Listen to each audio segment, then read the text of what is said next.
సరిగా కూర్చొని మీటింగ్స్ చేసుకునికి లేదు. వాళ్ళకి ఫస్ట్ అది చేయాలని భవనం కట్టాలని అనుకుంటున్నాము. ఈ విధంగా నేను సేవలు చేసి ప్రతి ఒక్కరికి సహకరించాలని, కులభేదాలు తేడా లేకుండా అందరినీ సమానంగా చూసుకొని మేమున్న మన ధైర్యం ఇవ్వాలనే మేము ముందుకు వచ్చినాం. సారే రావాలంటున్నది తెలంగాణ పల్లెలోన, కారే రావాలంటున్నది తెలంగాణ జిల్లాలోన.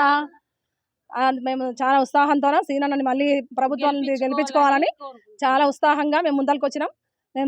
మేము ప్రజలకు సేవ చేయడానికి సీనన్న సందేశాలను తీసుకుంటున్నాము. ఖచ్చితంగా ప్రజలకు సేవ చేస్తాం. ప్రతి క్షణం మేము వెంబడి ఉంటామని, వాళ్ళని అనుక్షణం మేము మా కుటుంబ సభ్యుల్లాగా చూసుకొని రక్షిస్తామని చెప్పి మేము మాటిస్తున్నాము. తప్పకుండా సీనన్న నాయకత్వం వర్ధిల్లాలని కోరుకుంటున్నాం. తిమ్మసాన్పల్లిలో మహిళా గ్రూప్లో అత్యంత కీలక పాత్రతో పాటు మంచి పేరు సంపాదించావు మీరు అని చాలామంది మహిళలు చెప్పారు. ఇదే కోణంలో ప్రజలకు అంటే మహిళలకు కానీ వార్డు ప్రజలకు ఎలాంటి పథకాలు ఒకవేళ గెలిస్తే వాళ్ళకి ఎలాంటి సేవలు అందిస్తారు? ఉపాధి లేదన్న, మహిళలకు ఉపాధి లేదు. వేరే ఊరికి పోతే తప్ప మాకు కూలీ లేదు. ఉన్న కాటన్ మిల్ పడిపోయింది. ఇప్పుడు పోతే ఏం చేసినా కెమికల్స్తోనే తోటలు పెట్టిన కొంతమంది ఆ తోటలలో పనిచేయాలి, వ్యవసాయ కూలీలు చేసుకొని ఉండాలి. ఏం ఉపాధి లేదు. ఇప్పుడు చాలా తినుబండారాలకు చాలా ఫేమస్ ఉంది.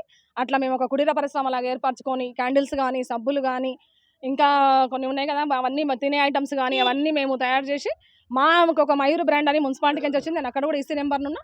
ఆ నుంచి మేము సేవల్ని తీసుకొస్తాం. సార్ వాళ్ళతో సహకరించి వాళ్ళతో పని చేయించుకుంటాము. ఈ ఊరికి మేము అవన్నీ తీసుకొచ్చుకొని మా దగ్గరనే ఒక కుటీర పరిశ్రమ ఏర్పాటు చేసుకొని మా మహిళలందరికీ ఉపాధి కల్పించాలని వాళ్ళతో మాట తీసుకున్నా. వాళ్ళకి సహాయం చేస్తా. ప్రతి క్షణం వాళ్ళకి అండగా ఉంటా. చేస్తాను, ఖచ్చితంగా చేస్తాను చెప్తున్నా. 2 సంవత్సరాలుగా కాంగ్రెస్ ప్రభుత్వం అధికారంలో కొనసాగుతుంది. ఈ నేపథ్యంలో తిమ్మసాన్ ప్రజలకు వాడికి ఏమైనా సహాయం అందించిందా? పథకాలు ఏమైనా అందినాయా? ఏం అందించాలన్నా, ఒక బీది లైట్ పోయిందన్నా ఎవ్వరు రారన్నా. అసలు మోరీలు తీయండి అంటే నెలకు ఒకసారి, 15 రోజులకు ఒకసారి, నెల 15 రోజులకు ఒకసారి వచ్చిన రోజులు కూడా ఉన్నాయి. చాలా ఇబ్బందులు పడుతున్నాము. కుక్కలు ఎక్కువైనాయి, కొంచెం చూడండి, మా పిల్లల్ని ఎగవాడికి కరుస్తున్నాయి అంటే కూడా ఎవ్వరు పట్టించుకుంటలేరు. అందుకని మేము మహిళలుగా ముందరికి వచ్చినాము. ఎవ్వరు పట్టించుకుంటలేరు. నా చెత్త ఏడేసింది దాన్ని వేస్తున్నారు. మా చెత్త బండి కూడా సరిగా రాదు. ఒక్కోసారి కరెంటు వీధి లైట్లు పోయినాయి అంటే కూడా అసలు సరిగ్గా వేయరు. 2 గంటల రాత్రి 3 గంటల రాత్రి కరెంటు పోతుంటుంది. అయినా కూడా పట్టించుకోరు. ఒక లైట్ పోయిందంటే కూడా ఎవ్వరు వచ్చి రెస్పాండ్ కారు. అందుకనే మేము ముందరికి వచ్చినామన్నా. ఖచ్చితంగా మా ఊరికి సేవ చేస్తాము. మేము ముందుంటాం. సీనన్న అన్నీ తీసుకుంటాం. మేము ఆయన అందరికీ సేవ చేయాలని ఆయన నేర్పించిన ధైర్యంతోనే మేము అందరం ముందరికి వచ్చినాం. ఖచ్చితంగా చేస్తామన్నా. మా ఊరికి ఫస్ట్ ఇంపార్టెంట్ ఇస్తాం.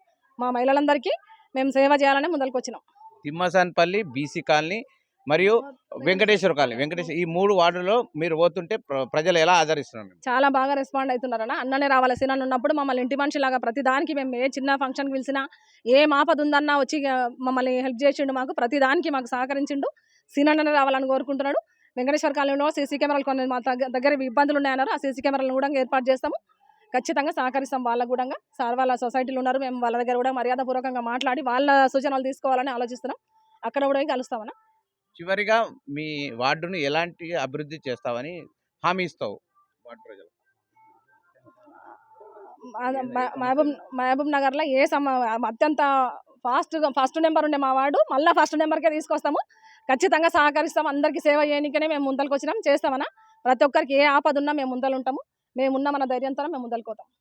ఒకప్పుడు మున్సిపల్ కౌన్సిల్గా ఉన్న వార్డు 1వ నెంబర్ వార్డును ఇప్పుడు 19వ డివిజన్ కూడా మొదటి స్థానానికి తీసుకొచ్చే దిశగా తాను బీఆర్ఎస్ పార్టీ అభ్యర్థి సంయుక్త కృషి చేస్తానని చెప్తున్నారు.